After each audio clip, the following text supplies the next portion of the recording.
आज भगवत गीता का 47th session है। हम लोग आज चैप्टर 7 की शुभारंभ कर रहे हैं। तो let us begin with an invocation. Please close your eyes and take a deep breath in. Om वसुदेवसुतं देवं कंसचाणूरमर्दनं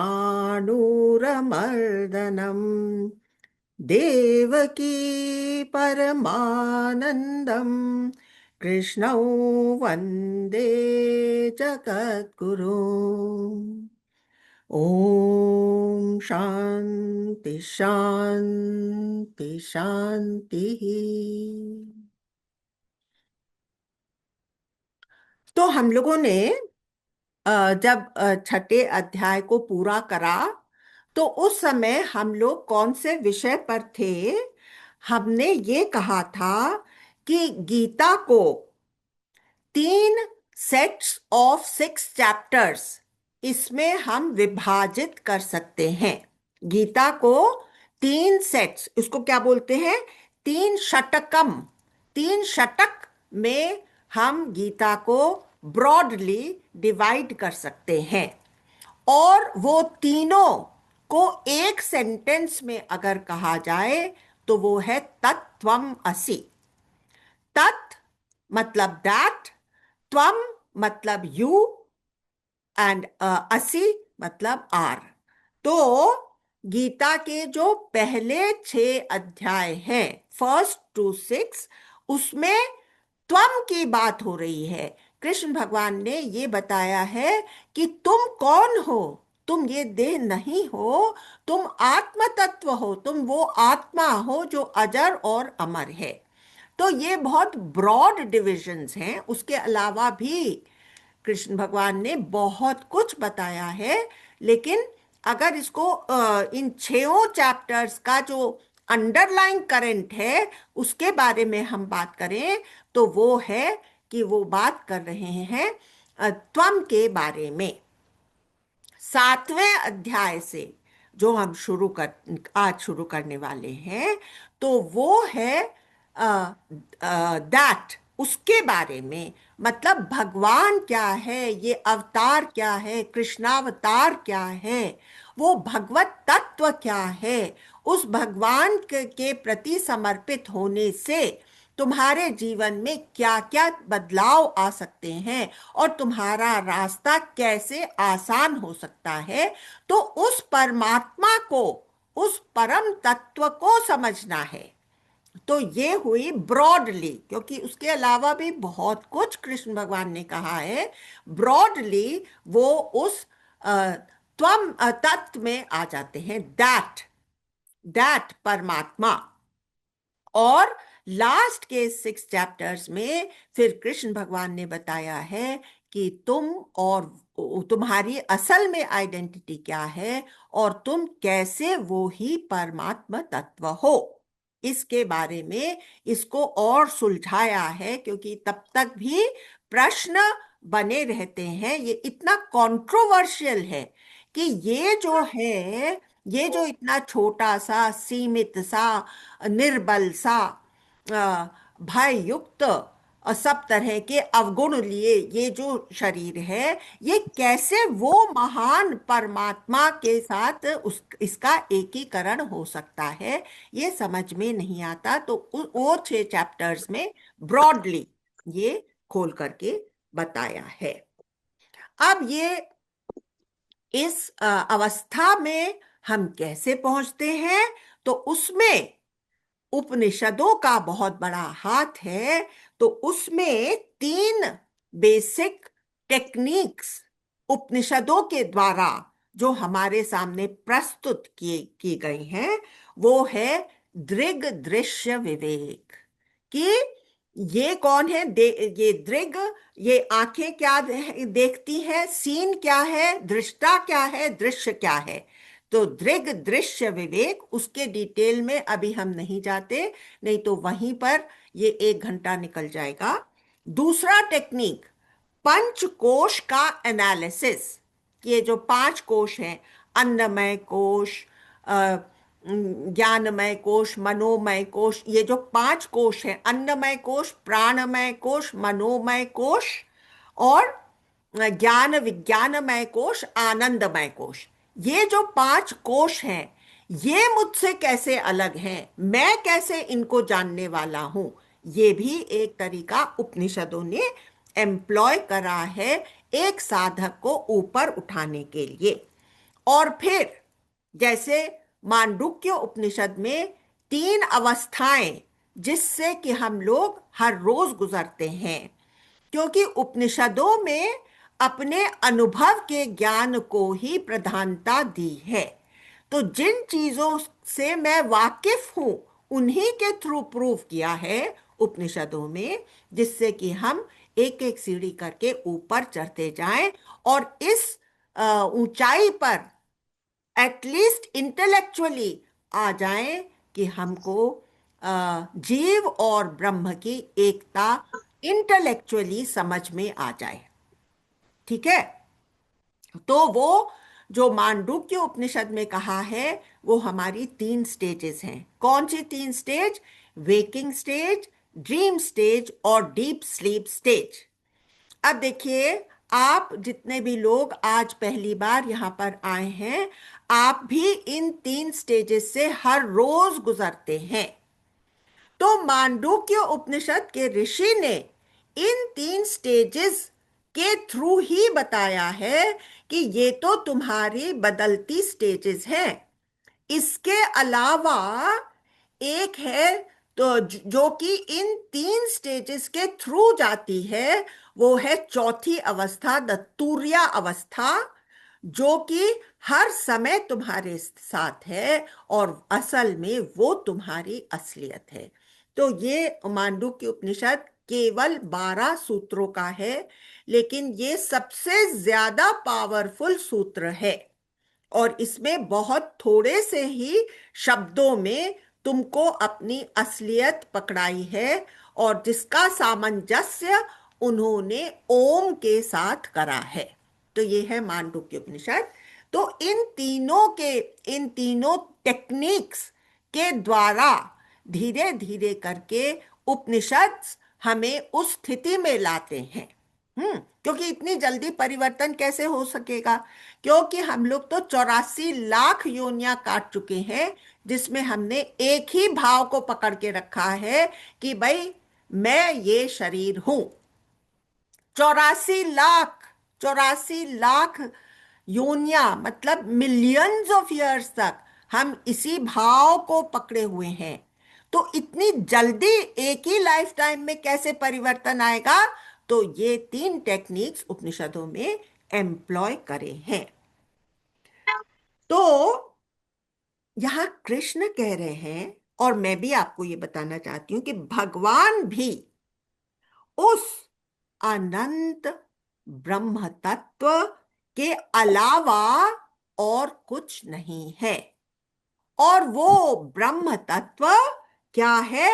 वो मेरा ही साक्षी स्वरूप है, मेरी ही कॉन्शियसनेस है, मेरी ही कॉन्शियसनेस, जिसके अंदर ये सारा संसार अपीयर होता है, ये ही है।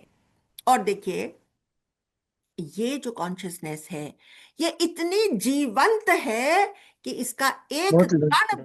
तो मैं ये कह रही थी कि भगवान भी वो ब्रह्म तत्व ही वो कॉन्शियसनेस है जो कि मेरे भी अंदर और बाहर समाई पड़ी है।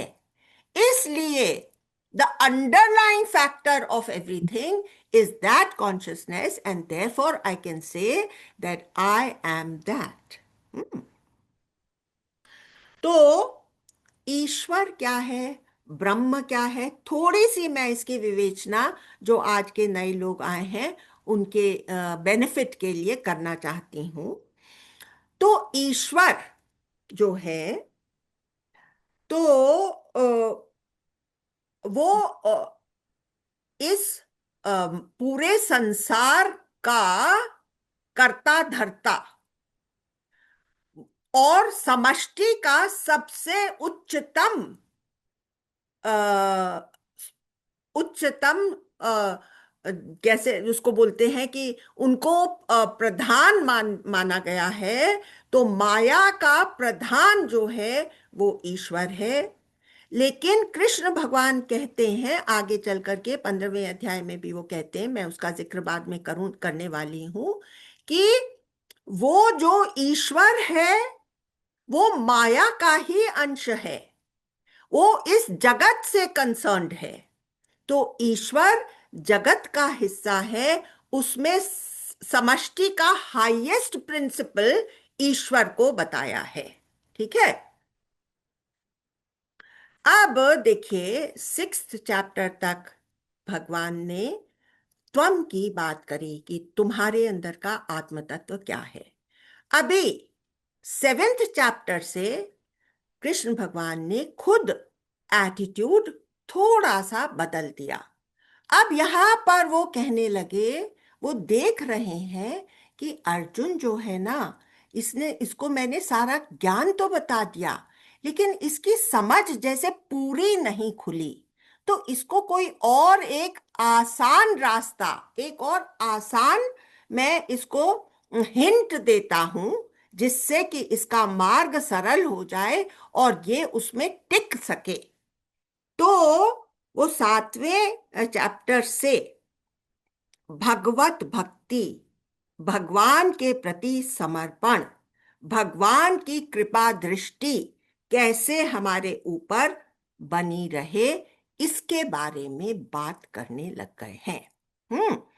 तो अभी हम लोग जो अद्वैत में रचे पचे हैं, हमारे अंदर एक सवाल उठ सकता है, क्या भगवान की भक्ति जरूरी है? उनके आकार और उनके गुणों का चिंतन, क्या यह सेल्फ रियलाइजेशन के लिए जरूरी है? अब इसको थोड़ा खोलते हैं।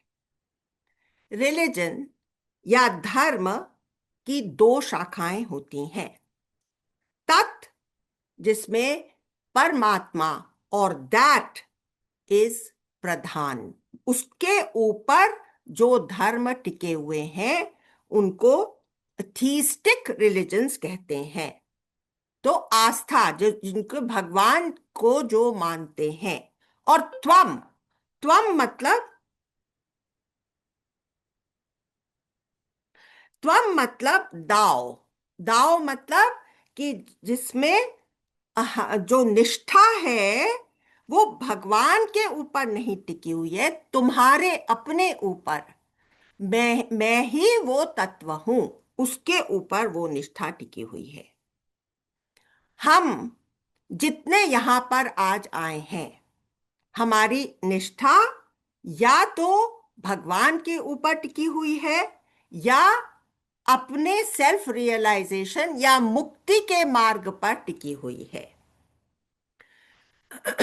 तत्व वाले सब धर्म वो हैं जो थीस्टिक इंग्लिश में बोलते हैं, जैसे क्रिश्चियनिटी है, जूडाइज्म है, इस्लाम है, ये तीनों ब्राह्मणिकल रिलीजन्स हैं। ठीक है। क्रिश्चियनिटी में तो धर्म को फेथ ही कहा जा सकता है, विश्वास। तुम्हारा विश्वास क्या है? वो लोग आपस में अगर किसी से मिलेंगे तो ये सवाल वो पूछ सकते हैं कि व्हाट इज योर फेथ। उनको ये नहीं समझ में आता कि रिलीजन इससे अलग भी कुछ हो सकता है। जैसे कि भारत में एक अलग विशिष्ट शाखा है जिसमें कि भगवान का के ऊपर विश्वास होने की जरूरत नहीं है। जैसे कि सांख्य योग या योग, राजयोग, मतलब योग का मतलब राजयोग, पातंजलि का योग सूत्र जो है उसमें भी भगवान पर आस्था अनिवार्य नहीं है।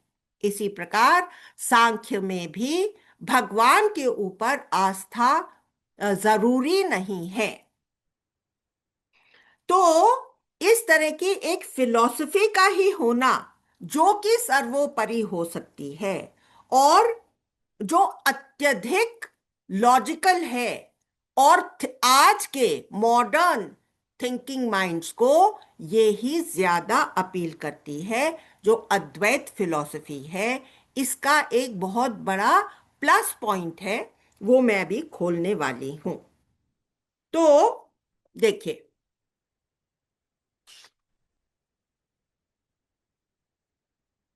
थीस्टिक रिलीजन्स की वीकनेस क्या है कि वो सोचते हैं कि मैंने भगवान से प्रार्थना करी, मुझे ये एक ही चीज मुझे चाहिए थी, और तो मैंने कोई चीज मांगी ही नहीं थी, और मैंने इसके लिए कंटिन्यूअसली प्रार्थना करी, और इतनी तो मैंने कढ़ाइयाँ बोली भगवान के लिए, मैंने क्या नहीं करा, और यही चीज मेरे जीवन में नहीं हुई।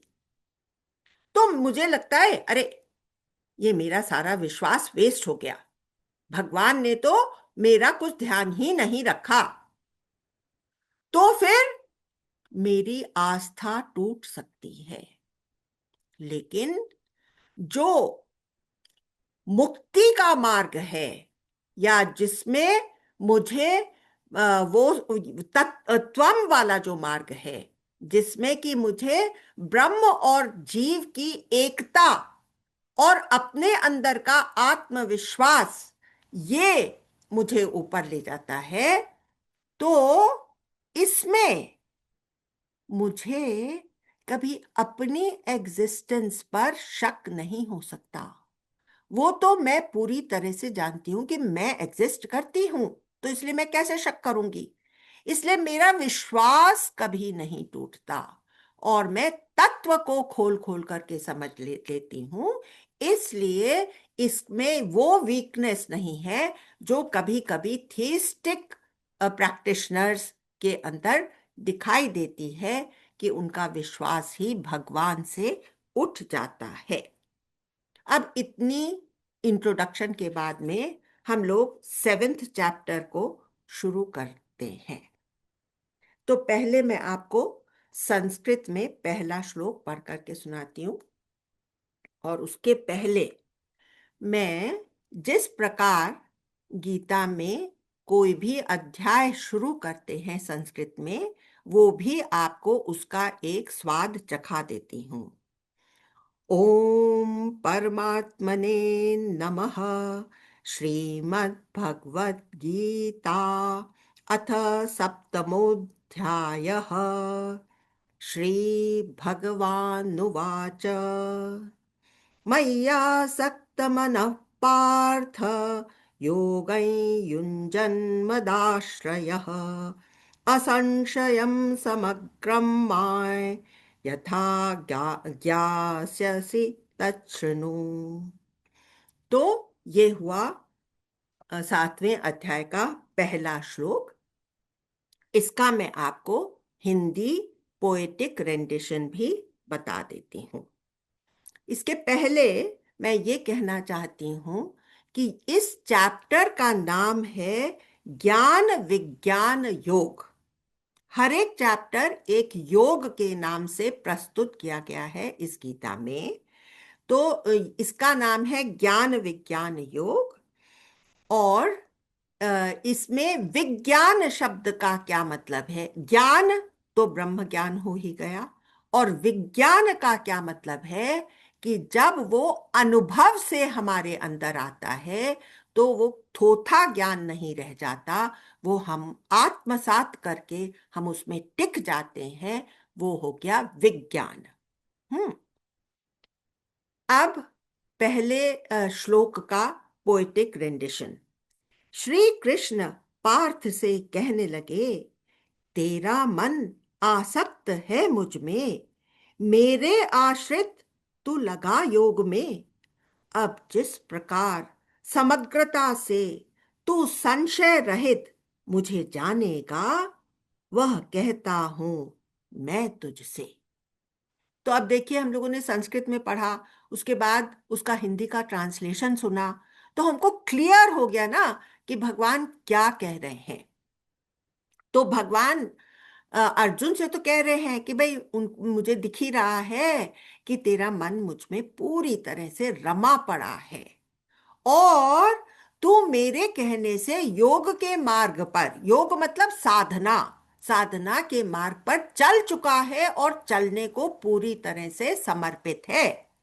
ये सब मुझे दिख रहा है। अब मैं तुझे वो बातें बता देता हूं जिसके बाद तेरे अंदर एकमात्र संशय नहीं रह जाएगा कि तू कौन है, यह कौन है, जगत क्या है। इसके बारे में तेरे सब संशय मिट जाएंगे।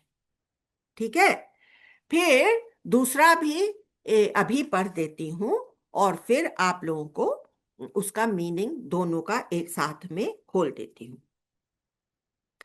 ज्ञानन्तेऽहं विज्ञानम् इदं वक्ष्याम्यशेषतः, यज्ञात्वा नेह भूयोऽन्यज् ज्ञातव्यम् ज्ञातव्यमवशिष्यते, ज्ञातव्यमवशिष्यते। तो क्या कह रहे हैं भगवान कि तुझे वह ज्ञान पूर्णता से, विज्ञान सहित मैं बताऊंगा, जिसे जानने योग्य कुछ शेष नहीं रह जाएगा। हम्म। भगवान हम लोगों से भी कह रहे हैं, कृष्ण अर्जुन को तो ये कह दिया, उनको दिख ही रहा है, पर हम लोग से भी कह रहे हैं कि देखो, तुम मुझ में मन लगाओ, मैं तुम्हारे बहुत नजदीक हूं। और जो हम कृष्ण के भक्त हैं वो सचमुच फील करते हैं कि कृष्ण भगवान तो जैसे मेरे साथ ही खड़ा है, मेरा हर काम तो वो ही पूरा करके दे रहा है। वो स्वयं कह रहे हैं कि मुझ में मन लगा। अर्जुन को बता रहे हैं कि देख, ये अगर तू हर समय मुझ में मन लगाएगा तो दुनिया के उतार चढ़ाव तेरे लिए मैटर ही नहीं करेंगे। तू जीतेगा या हारेगा, इसका कोई वो फर्क ही नहीं पड़ेगा, क्योंकि तूने कर्तव्य के मार्ग पर कदम उठाए। अब उसका रिजल्ट कुछ भी हो, वो तो अपने हाथ में नहीं है। इसके पहले जो मैंने आपको एग्जाम्पल दिया था कि उन लोगों की आस्था ही मिट जाती है जब उनका कोई काम, जगत का काम पूरा नहीं हुआ है। लेकिन कृष्ण भगवान ने सेकेंड अध्याय में ये कह दिया था कि देखो, फल की आशा तुम मत रखो कि भाई मुझे तो इस कर्म का ये ही फल चाहिए। ये जो अटैचमेंट है फल के प्रति, इसको तुमको छोड़ना पड़ेगा। कर्म सामने आएगा, उसे करना जरूरी है। ये बात ध्यान से सुन लीजिए, आज जो आप लोग सब आए हैं। कर्म जो भी हमारे सामने आता है वो तो आएगा, और उसको उसको उसके अंदर पार्टिसिपेट करना भी हमारे लिए जरूरी हो जाता है। फल भी उस कर्म का निकलेगा, लेकिन हमारे अंदर एक पर्टिकुलर रिजल्ट का की आशा बनी रहती है कि मुझे तो इस कर्म का ये ही नतीजा चाहिए। मैं युद्ध में पार्टिसिपेट कर रहा हूं, मुझे तो जीतना ही है। तुम अपना बेस्ट ट्राई करो, फिर जीत मिलेगी या नहीं मिलेगी वो तुम्हारे पास्ट कर्मों पर निर्भर है। वो कब कौन सा कर्म तुम्हारा ही सामने आ जाए, और इस कर्म का, जो तुमने अभी प्रारब्ध का कर्म किया है, उसका तुम्हें क्या रिजल्ट मिले, वो कभी भी तुम्हारे हाथ में नहीं है। तो तो क्या अर्जुन को ही ये बात बता रहे हैं कृष्ण भगवान?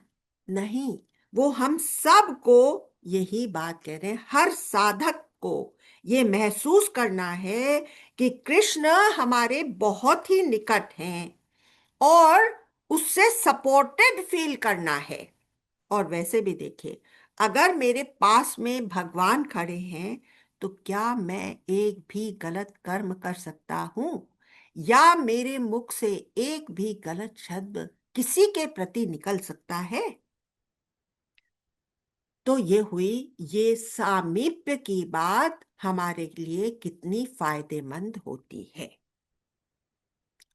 लेकिन हर साधक को अपने ऊपर दो कंडीशंस खुद ही रखनी है। क्या है वो दो कंडीशंस? कि God realisation is my goal. मैं इसी जन्म में मुक्त होना चाहता हूं। मेरे जीवन का क्या लक्ष्य है? खाली दुनियादारी की बातें सोचते रहे और एक दिन अंत समय आ जाएगा, क्या इसीलिए मैं पैदा हुआ हूं? तो पहला पॉइंट, पहली कंडीशन जो हर साधक को अपने ऊपर रखनी है वो ये है कि God realisation is my goal. और दूसरी बात कि तुम्हारे जीवन के प्रति भाव क्या है। भाव मतलब तुम्हारी खींच किस तरफ है। तो हमारा जीवन, हमारी रोज की जो जो कुछ काम हम करते हैं वो तीन तरह से विभाजित किया जा सकता है। एक तो हमारी कर्म धारा, मतलब हमारा प्रोफेशन क्या है, हम गृहिणी हैं या हमने कोई जॉब ले रखा है, तो हमारा अधिकांश समय उसमें जाता होगा, है ना। तो ये हुई हमारी कर्म धारा। ये मैं कह रही हूं कि जीवन में तीन तरह के बहाव हर आदमी के होते हैं। एक है कि मेरा कर्म क्या है, दूसरा है कि मेरा ज्ञान क्या है, मैं क्या समझती हूं, मेरे अंदरूनी ज्ञान क्या है, और तीसरा है मेरी भावधारा। तो गुरुदेव हमसे कहेंगे कि देखो, मुझे तुम्हारी कर्म धारा से कोई मतलब नहीं है, तुम कोई भी प्रोफेशन फॉलो करो। मुझे तुम्हारा ज्ञान भी तुम अपने पास रखो, मुझे मत बताओ। मुझे केवल तुम्हारे अंदरूनी भाव को जानना है, किस तरफ तुम्हारा झुकाव है, किस तरफ तुम्हारी खींच है। और अगर अभी तक दुनियादारी की तरफ मेरी खींच है तो मैं दुनियादारी में प्रवृत्त हूं। प्रवृत्त होते हुए मैं दुनिया के पिटफॉल्स देखते हुए उससे निवृत्त होती रहूं। प्रवृत्ति किस लिए हो? कि मैं निवृत्ति उसमें से ढूंढ सकूं और उसमें टिक जाऊं। तो हम सभी लोग प्रवृत्त ही होते हैं। हमको सभी को दुनिया की चीजों के प्रति खींच होती है। लेकिन जब हम एक एक चीज करते जाएं, जैसे मैं आपको रामकृष्ण परमहंस की कहानी सुनाती हूं कि वो तब ऑलरेडी गुरु बन चुके थे, लेकिन उनके अंदर एक खींच थी कि मैं सिल्क का कुर्ता पहनूं, मेरे हाथ में सोने की अंगूठी हो, मेरे पैर में अच्छी सी चप्पल हो। हाँ, तो उन्होंने देखा कि ये खींच है, तो फिर उन्होंने अपने ही डिवोटी से कहा कि भाई मेरे लिए एक सिल्क का कुर्ता ले आओ। और जो और समृद्ध डिवोटी था उससे कहा भैया मुझे तुम एक अंगूठी, सोने की अंगूठी ला करके दो। तो एक सोने का छल्ला, एक सिल्क का कुर्ता, एक बढ़िया सैंडल, उनके लिए तीनों चीज आ गई। अब वो गंगा किनारे बैठे। अब वो उन्होंने सिल्क का कुर्ता अपनी गोदी में रखा और उसको ऐसे ऐसे करके छुआ, देखा हाँ ये तो बहुत नरम सॉफ्ट है, इसको पहन करके कितना अच्छा लगेगा। करके करके अपने मनन चिंतन से थोड़ी देर बाद डिवोटीज क्या देख रहे हैं, कुर्ता जो है उसको यूं करके उछाल करके गंगा में फेंक दिया। उसके बाद अंगूठी ली, उसको दो तीन बार अपनी उंगलियों में डाला। अरे ये भी तो कितना एक तरह का एक बंधन सा हो जाएगा, इसकी संभाल रखनी पड़ेगी, इसके अंदर मैल इकट्ठा होगा या इसको हर रोज निकाल करके धोना पड़ेगा, कौन इतना टंटा मोल ले। भगवान की बनाई हुई उंगली क्या कम सुंदर है? करके करके उनके मन में क्या क्या विचार चले मैं नहीं जानती। एनीवे उन्होंने उस अंगूठी को भी गंगा में विसर्जित कर दिया और यही गति उस सैंडल की भी हुई। तो हम लोग सबको देखना है कि हमारे अंदर क्या क्या खींच है।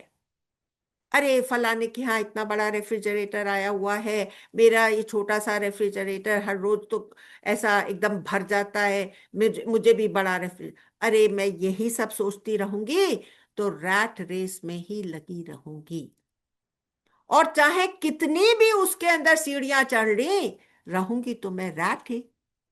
तो मैं किस कब तक इस संसार के पीछे, पड़ोसियों के पास क्या है, फलाने के पास क्या है, मेरे पास क्यों नहीं है, इन सब चीजों से चिढ़ती रहूंगी? बताइए। ऐसे करके प्रवृत्त हो करके हमको निवृत्ति की तरफ चढ़ना है, आगे बढ़ना है। हम्म। मेरे जीवन का लक्ष्य क्या है? जब जब मैंने किसी के लिए कुछ अच्छा करा, उससे मुझे कितनी खुशी हुई। जब जब मैंने अपने लिए कुछ खाया, पहना, पिया, तो मैंने क्या हासिल करा? जब उस गरीब की आंखों में मैंने वो तृप्ति देखी, तब मुझे क्या आनंद मिला। तो ये सब चीज का अगर मैं मनन चिंतन करती रहूं, तो मेरे भी जीवन का लक्ष्य एक ना एक दिन मुक्ति ही हो जाएगी, है ना? भगवान ने पहले ही कहा है कि जो तुम चाहोगे, मैं ही हर देवी देवता के रूप में तुम्हारा पूरा करूंगा। भगवान ने ये नहीं कहा इतने ज्यादा, जो मैं नीरस शब्द बोल रही हूं वैसे भगवान ने नहीं बोले हैं। लेकिन अगर मेरे पास समूचा भगवान ही मेरे पास आ जाता है, तो उससे ज्यादा शांति और तृप्ति मुझे कोई और मिल सकती है क्या? है ना? दिन का हर पल मेरे जहन में अंडरलाइंग थॉट क्या है, इसके प्रति मुझे अवेयरनेस चाहिए। दिन भर अगर सोच रहे हैं कि अरे वो बिल्स कैसे पे होंगे, अरे वो आश्रम में मुझे तो इतना दान इकट्ठा करके देना था, ये तो मैंने अपना लक्ष्य बनाया था, ये भी तो अभी नहीं हुआ, अरे मेरे बेटे की शादी कब पूरी होएगी, अगर इन्हीं सब चिंताओं से मैं घिरी रहूंगी, अगर मेरे अंदर वो भगवान की खुमारी नहीं चढ़ी, मस्ती ही नहीं चढ़ी, मैं बेपरवाह बादशाह का मजा रग रग में न ले पाया, तो फिर मुझे भगवान कैसे प्राप्त होगा? लक्ष्य तो मुक्ति बना रखा है, पर वो मेरी फैक्ट्री कब चालू होगी? तो कहने का मतलब है, तुम्हारे दिन भर के विचार भगवान से भरे हैं, मुक्ति के से भरे हैं, तुम्हारा निदिध्यासन क्या चल रहा है?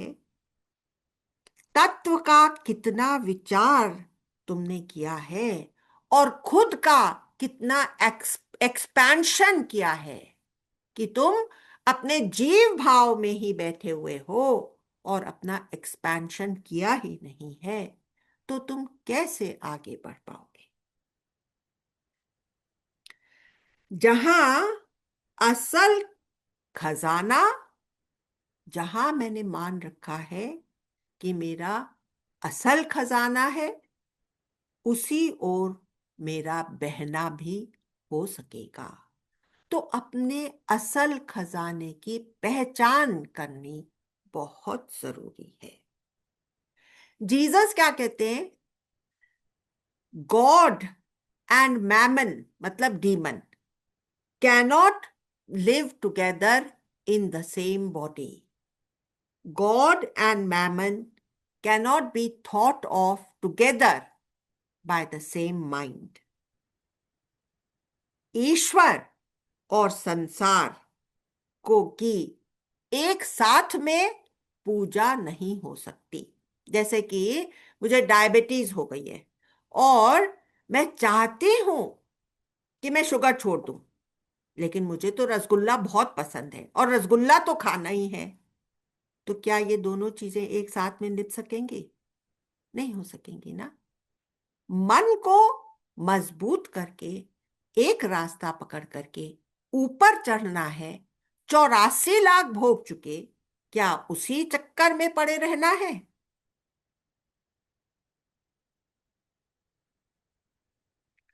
जो असल में साधक है, उसने संसार में कुछ भी खो दिया तो भी वो टूटेगा नहीं, क्योंकि मेरा असल खजाना भगवान की भक्ति है। वह कोई भी मुझसे चुरा नहीं सकता। तो एक तो मैं एक स्टोरी आप लोग सबको, तो जो हमारे पहले के रेगुलर वाले हैं उनको तो मैं सुना चुकी हूँ, लेकिन मैं जो नए आज आए हैं उनके लिए मैं कहना चाहती हूँ कि एक माता थी।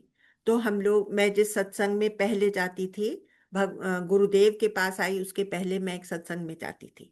वहां पर एक माता थी, उसका जीवन बहुत ही करुण परिस्थितियों से गुजरा था।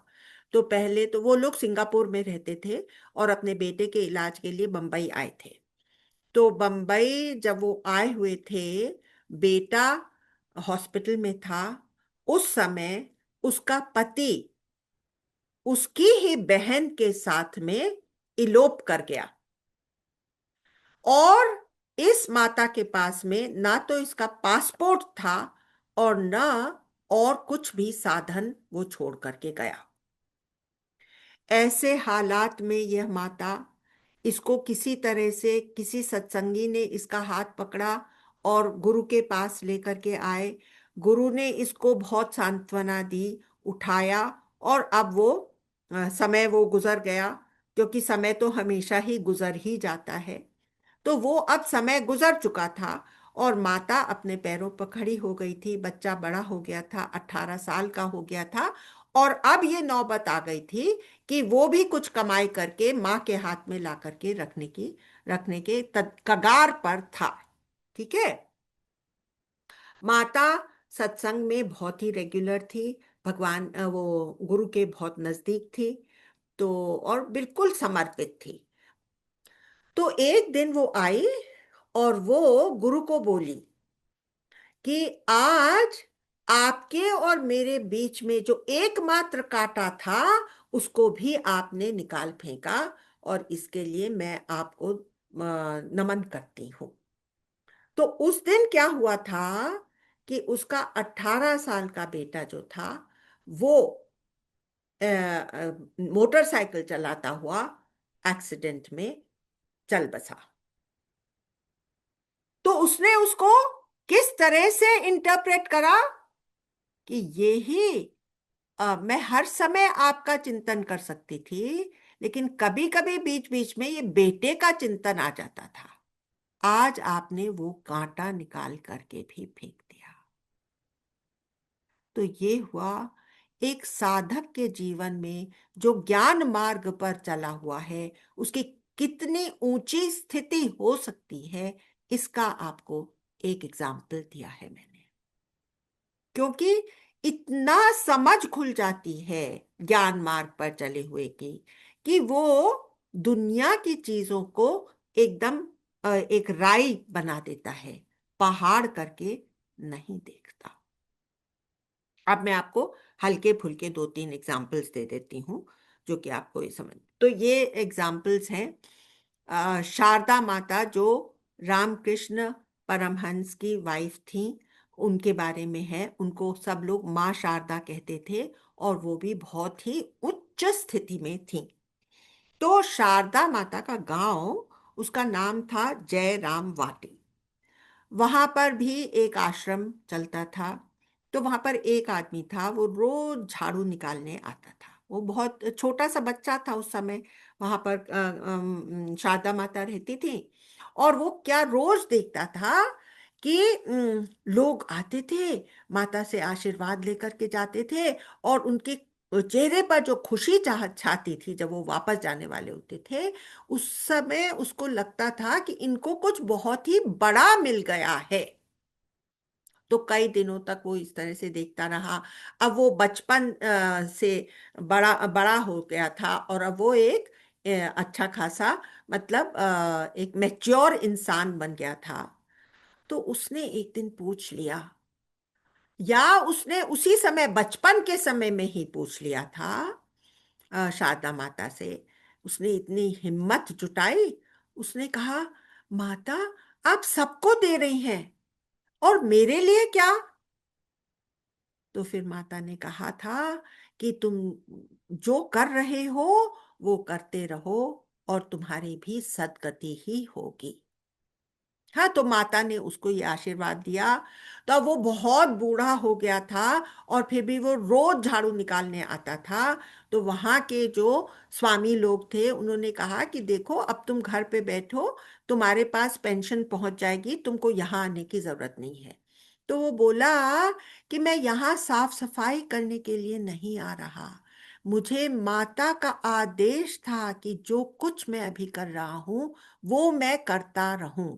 मैं अपना वो वचन निभाने को आया हूं जो मैंने माता को दिया था, और मैं अंतिम क्षण तक ये करता रहूंगा। तो फिर उसके बाद स्वामी जी लोगों ने उसको कहना बंद कर दिया, और फिर एक दिन वो नहीं आया। तो फिर सब लोग समझ गए कि आज इसकी तबीयत ज्यादा ही खराब हो गई।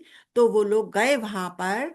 तो वो क्या देखते हैं कि ये लेटा हुआ है पलंग पर, और ये कह रहा है, अरे देखो, शारदा माँ आ गई, देखो, इन्होंने अपना वचन निभा दिया, इन्होंने कहा था कि मुझे सदगति देंगी। तो ये कहानी सुनकर के मुझे ऐसा लगा कि देखिए, इन लोगों के सबके हजारों डिवोटीज होते होंगे, फिर भी ये कैसे पहुंच जाती हैं। तो ये जैसे कि तब तक शारदा माता रही नहीं थी, शारदा माता का भी शरीर शांत हो चुका था। तो ये ऐसा हुआ, ऐसा है। मेरे को मतलब मैं इसके बारे में सोच रही थी कि जैसे कहीं पर भी लो प्रेशर एरिया क्रिएट होता है तो हाई प्रेशर से विंड्स उस तरफ आ ही जाती हैं, उनको कोई रोक नहीं सकता। इस तरह से जहां कहीं भी परमात्मा की खेच ज्यादा होती है वहां स्वयं परमात्मा पहुंच ही जाता है। तो हमारी खेच, हमारा भाव क्या है, ये कहानियां उसके ऊपर हैं। ठीक है, अब हम आगे बढ़ते हैं। अब हम वापस गीता पर आ जाते हैं। तो देखिए, अब हमको क्या समझना है, हमको क्या दिखाई देता है कि इतनी ढेर सारी तो बॉडीज हैं, इतने माइंड्स हैं। इसका मतलब हमारी छोटी बुद्धि से हम सोचते हैं कि भाई जितने बॉडीज हैं, जितने माइंड्स हैं, उनकी उतनी ही मल्टीपल कॉन्शियसनेसेस भी होती होंगी। लेकिन कृष्ण ने कहा कि no, there is only one consciousness and I am that. सवाल उठता है, जीवात्मा क्या है और चैतन्य क्या है, परमात्मा या सेंशियंट बीइंग क्या है, जो समग्रता से मतलब पूर्ण कलेक्टिवली जो सब में स्थित है, वह ईश्वर या विराट क्या है। ये सारे सवाल हम सबके जहन में उठते हैं जब हम ज्ञान की गहराई में जाने की कोशिश करते हैं।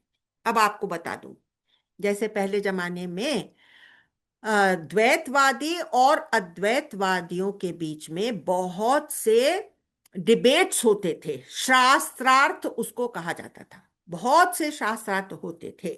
हाँ, तो उस समय के शास्त्रार्थ बहुत ही सभ्यता से निभाए जाते थे, और पूरा क्या सब्जेक्ट मैटर है, कौन इसका जज होगा, कौन क्या करेगा, और अश्लील भाषा तो बोली ही नहीं जाती थी। बहुत ही सभ्यता से एक आदमी जब तक बोलता है दूसरा आदमी बीच में उठ करके नहीं बोलता था। तो इस तरह से होता था, और वो लोग अंत में कोई ना कोई निष्कर्ष पर पहुंचते थे। ठीक है, अब कुछ साल पहले, कुछ डेकेड्स पहले बैंगलोर में एक डिबेट हुआ। अब आजकल हम लोगों की प्रवृत्ति कैसी हो गई, वायोलेंट। हमारे अंदर गुस्सा, टेंशन इतना भरा हुआ है कि हम कोई भी चीज एमिकेबली सेटल कर ही नहीं सकते।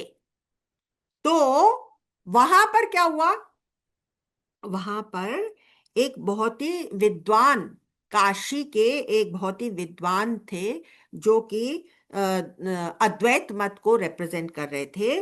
उनका नाम था उम, उनका नाम था नैमिषा, ये नैमिषा, नैमिष अ, वैशेषिका, कानन, अम, वैशेष वैशेषिका आनंद गिरी। वैशेषिका आनंद गिरी उनका नाम था। ठीक है। वो उन दिनों में बंबई में रह रहे थे, लेकिन वो असल में केरल के रहने वाले थे।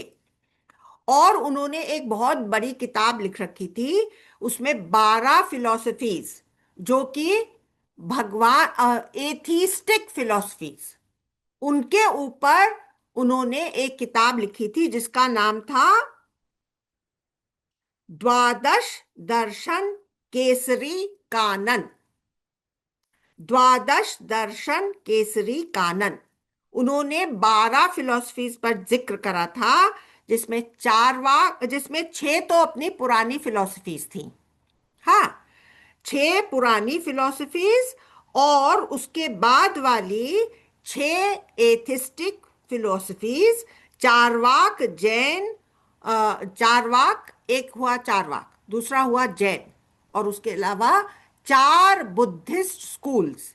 इन सब का उनको गहन अध्ययन था। एक तरफ से वो थे, और दूसरी तरफ जो द्वैतवादी थे वो भी बहुत ही पहुंचे हुए सज्जन थे। वो माधवाचार्य का पॉइंट ऑफ व्यू रखने वाले थे। वो डिबेट तो सारा एक तरफ हो गया, आपस में कुर्सियां उछालने लग गए। तो आजकल हमारी मनस्थिति ये हो गई है कि हम कोई भी चीज एमिकेबली सेटल नहीं कर सकते। आपने आजकल के पार्लियामेंट सेशंस पे देखे होंगे कि उसके अंदर कितना हल्ला गुल्ला, और कोई चीज आगे ही नहीं बढ़ती है ना? देखा है कि नहीं? तो तो ये वाला डिबेट आज आज के जमाने में जो हुआ था, ये ऐसे ये फिनिश हुआ।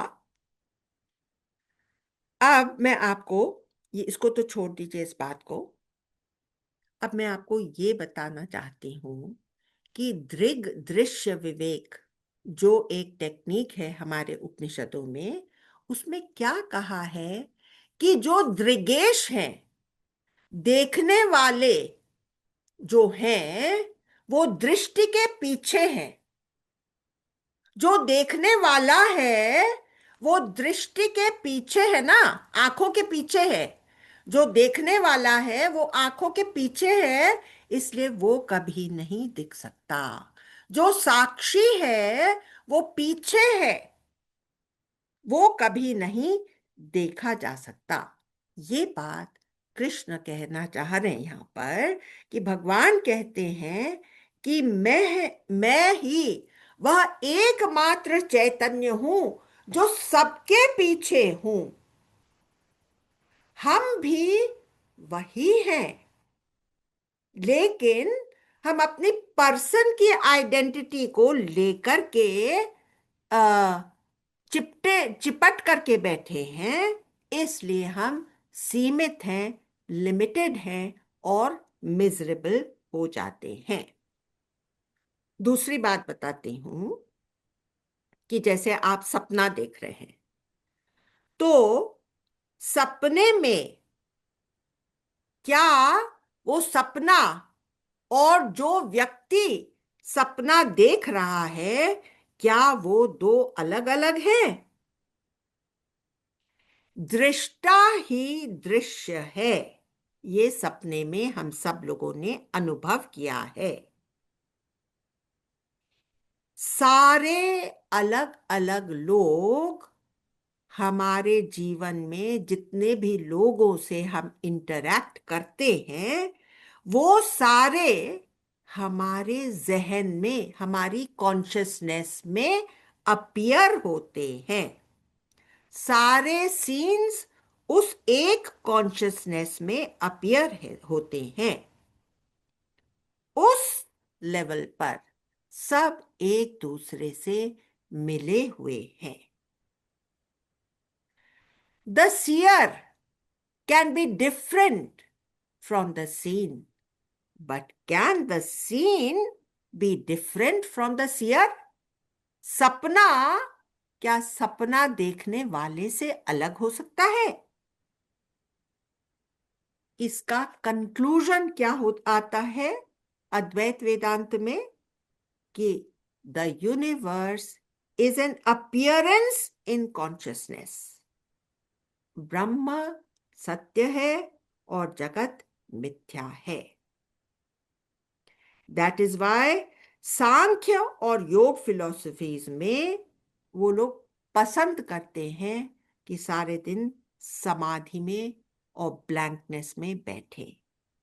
लेकिन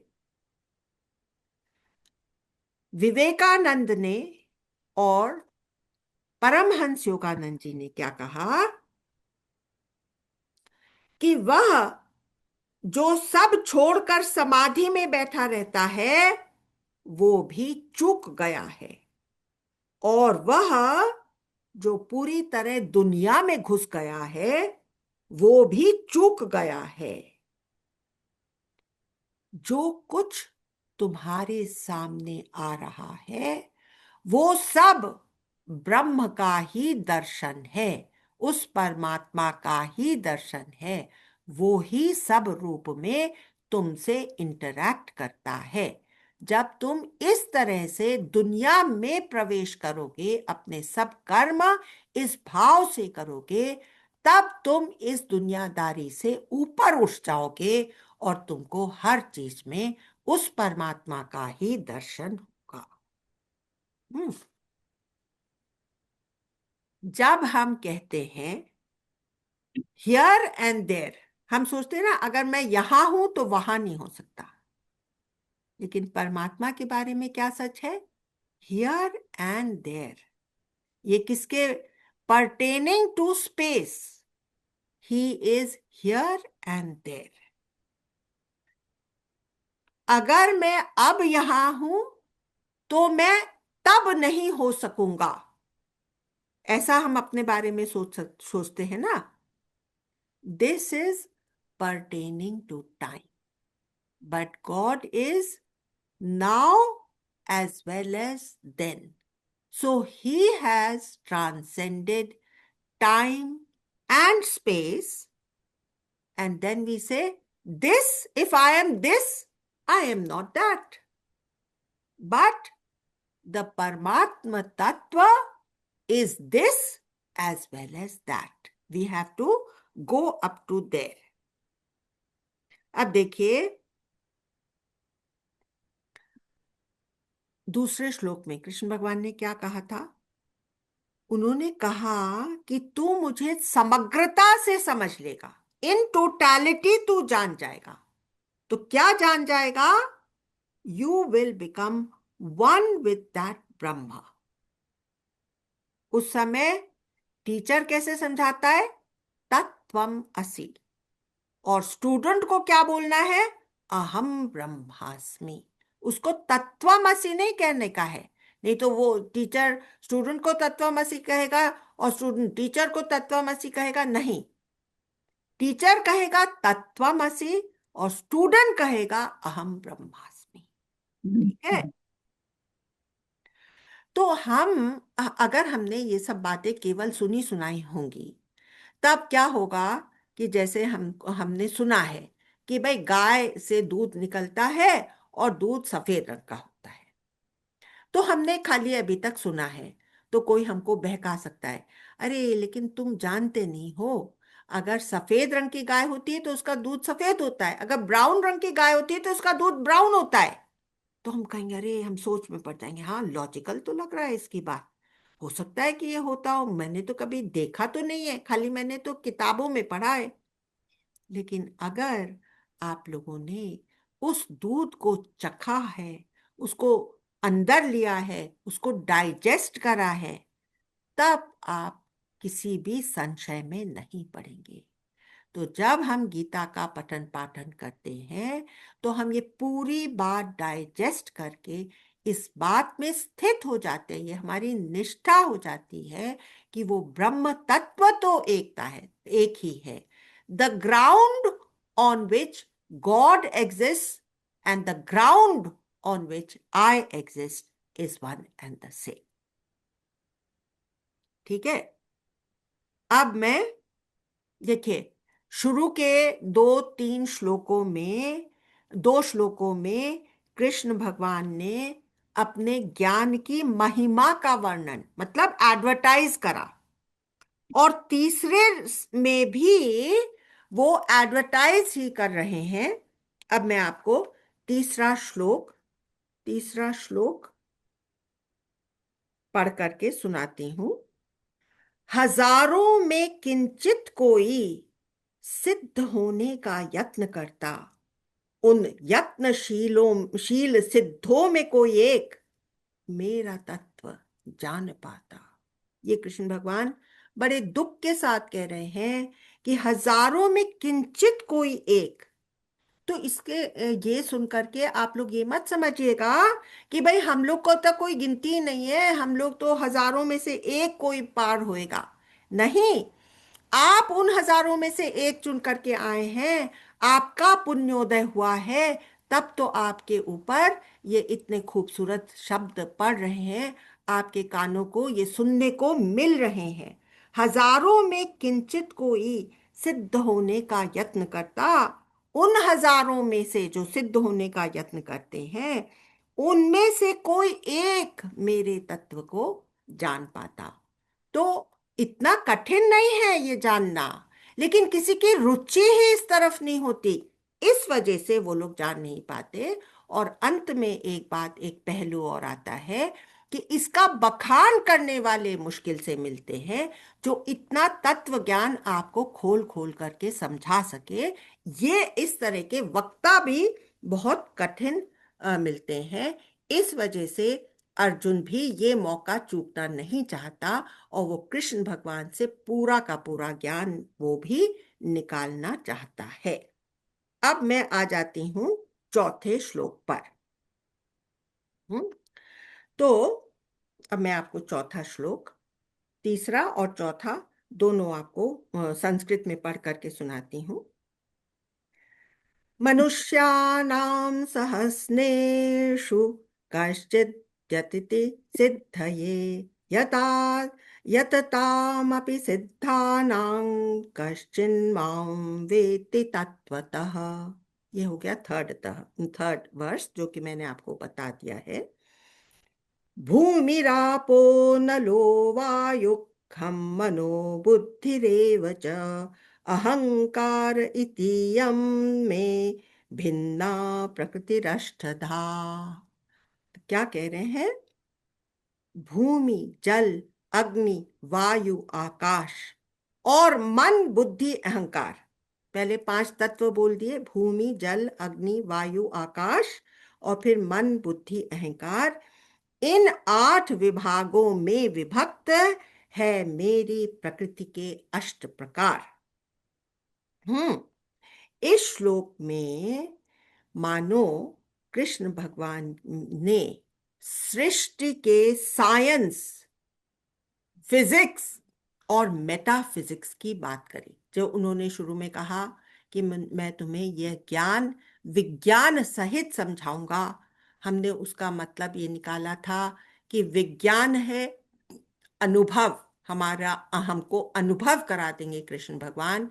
लेकिन यहाँ पर even the physics and metaphysics of this creation Krishna भगवान इज एक्सप्लेनिंग टू अर्जुन।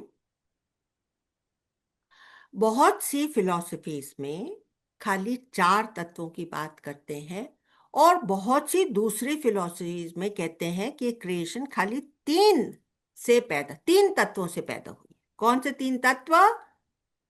जल, भूमि, जल और अग्नि, या अग्नि, जल और भूमि, if we have to say it in the order in which they appeared.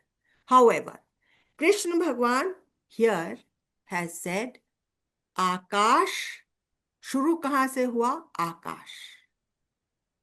पहले ब्रह्म के अंदर एक संकल्प आया कि मैं अपने आप को एंजॉय करूं, तो उन्होंने एक स्पेस बनाई। जो सूक्ष्मतम था उसने एक ग्रॉस स्पेस तैयार करी जिसमें कि बाकी सारे एलिमेंट्स आ सके। आकाश आया, उसके बाद वायु, वायु में तेजी आई, रगड़ पैदा हुई तो अग्नि निकली, अग्नि इंटेंस हुई तो लिक्विड फायर हो गई। लिक्विड फायर का तप, जो उसका भाप जो उसके अंदर से निकली, उससे आंसू पैदा हुआ और जल आ गया, और जल जब सूखा तो पृथ्वी अपीयर हो गई। इस प्रकार आकाश से वायु, उसकी इंटेंसिटी के बाद अग्नि, अग्नि की इंटेंसिटी से जल, जल की जल के सूखने से भूमि, इस तरह से सब सृष्टि प्रकट हुई। लेकिन कृष्ण भगवान कहते हैं मन, बुद्धि और अहंकार, ये भी इन 8 के सम्मिश्रण से जैसी सृष्टि आपको अब दिखाई दे रही है वो पैदा हुई है। फिर वो कहते हैं कि ये सब मेरी लोअर प्रकृति है। तो हम तो सोचते थे कि भैया मन और बुद्धि ये सब हायर चीजें हैं, सटलर हैं, ये मैटर नहीं है। लेकिन आपको मालूम है, अगर आप खाना नहीं खाएं तो आपका मन सोचना बंद कर देगा, कोई विचार भी नहीं आ पाएंगे। हमने श्वेत केतु की कहानी जब पढ़ी थी, तब श्वेत केतु ने 15 दिन तक खाना नहीं खाया था, तो वेद की सब ऋचाएं वो भूल गया था। उसको उसके फादर ने कहा कि भैया ऋचाएं बोलो, तो उसको एक भी याद नहीं थी। फिर उसने 2-3 दिन खाना खाया तो उसके अंदर से सारी ऋचाएं बाहर आने लग गई। तो ये भी जो ये तीनों तत्व हैं, मन, बुद्धि और अहंकार, ये भी खाने से बने हैं, इसलिए इसको भी भगवान कृष्ण ने मैटर ही कहा है। ये सब मैटर है। अब मैं आपको 5th वर्स बता देती हूं। तो 5th वर्स पहले संस्कृत में और फिर उसका हिंदी।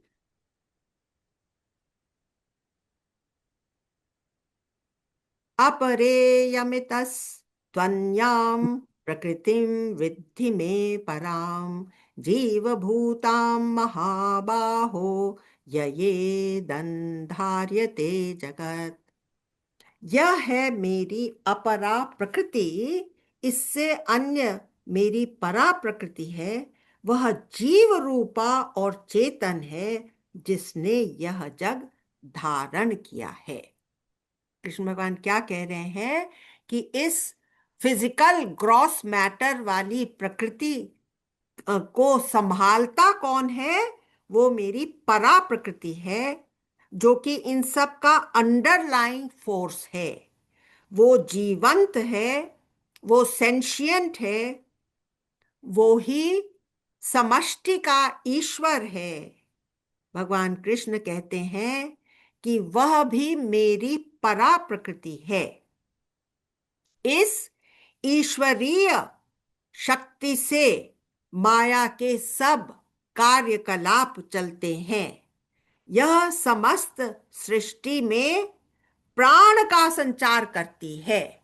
इसलिए उन्होंने कहा कि ये जीव रूपा है, ये सेंशियंस है।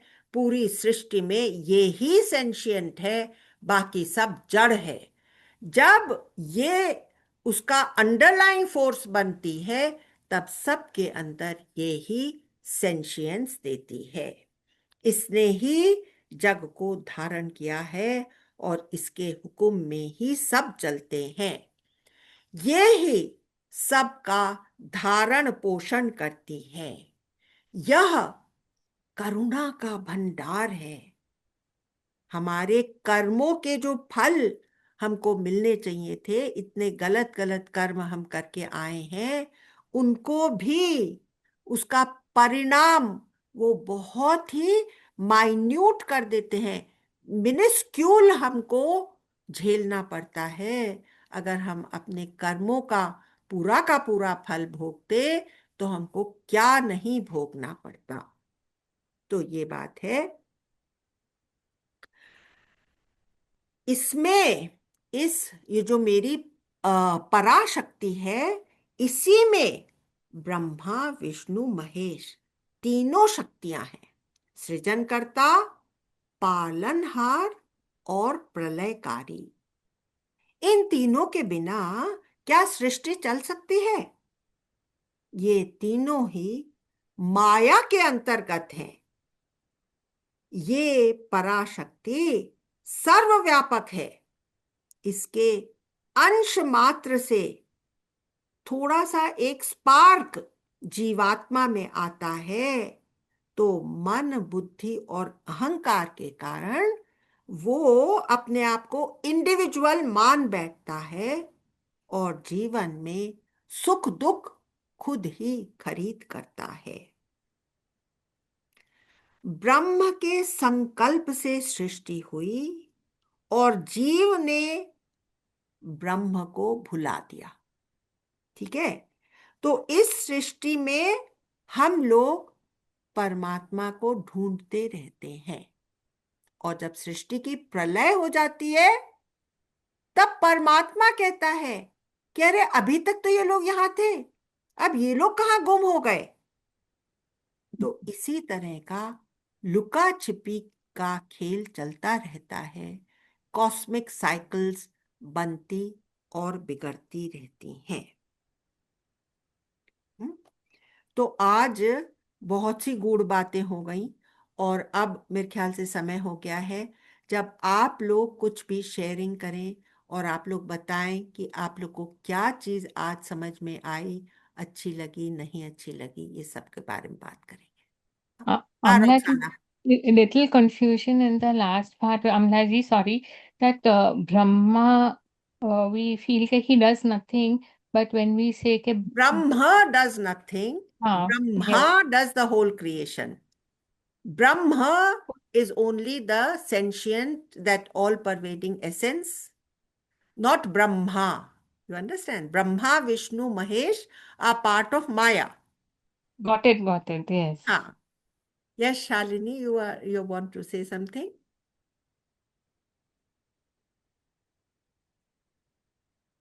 एक आप बोली तूर्य अवस्था सब समय साथ में है, उसका हाँ, मतलब?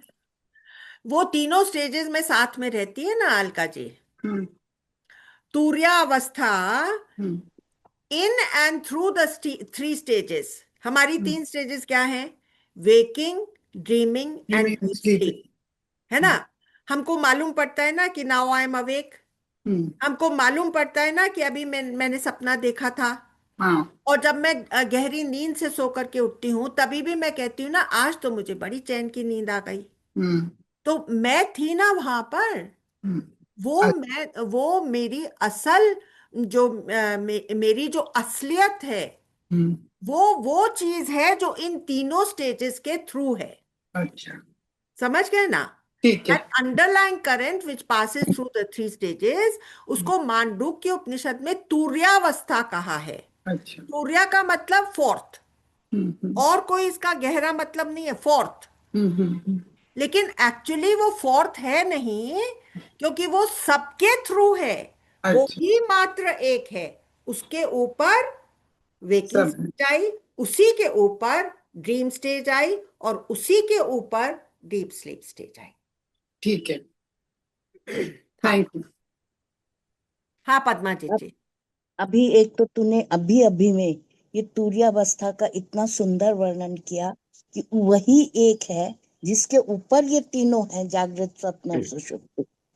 और दूसरे जो तूने शुरू में, बहुत शुरू में कहा कि हम दुनिया में प्रवृत्त हैं, इसी से हमें ही निवृत्त होना है, हाँ प्रवृत्ति से ही निवृत्ति को निकालना है हाँ। प्रवृत्ति और इसीलिए अपने बंधन को है। स्वयं खोलना। प्रवृत्ति में इसीलिए जाना है कि हम निवृत्त हो सके। निवृत्ति, हाँ, प्रवृत्ति में इसलिए नहीं जाना है कि हम कि उसी में उसी में लिपट फंस जाए। जाए। हाँ, हम्म। ठीक है। Right right right. और वेरी गुड। दूसरे मन को मजबूत बनाना है। हम्म। एक ये मेरे को बहुत अच्छा लगा। हाँ और मन को मजबूत शारदा बनाना माँ किस का जो तूने हम्म शारदा माँ का जो तूने उदाहरण दिया, हाँ हाँ वो बहुत ही सुंदर लगा। हाँ, कैसे भगवान उस समय प्रकट हो जाते, खिंचे प्रकट चले हो गए। आते हैं हाँ, हर एक जो जगह लो आप।